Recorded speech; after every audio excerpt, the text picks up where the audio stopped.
আমরা সবসময় যখন কঠিন একটা পরিস্থিতিতে পড়ি, আমাদের মনে হয় যে আমরা এখান থেকে উঠবো কি করে, উত্তরণের পথ পাই না।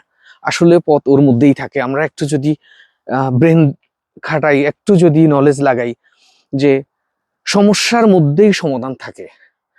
আপনার যদি কোনো শখ থাকে, ভালো কোনো শখ থাকে, স্বপ্ন থাকে, ওইটা পূরণ করার জন্য আপনাকেই চেষ্টা করতে হবে। কারণ আপনি স্বপ্ন আছে, আপনি কোথাও ঘুরতে যাবেন, কোনো দেশে যাবেন, হয়তো আপনার মনে হচ্ছে যে এটা সম্ভব না। আমি যেটাকে মনে করি, সম্ভব না বলতে কিছু নেই, সবকিছুই সম্ভব।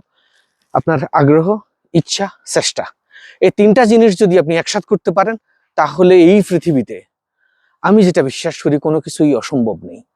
If you try, everything you can do everything. If you try, things will happen. আর হতে বাধ্য। That what we call nature always with us. আমাদের একটু ফোর্স করা লাগে, একটু জোর দেওয়া লাগে, দ্যাটস অল।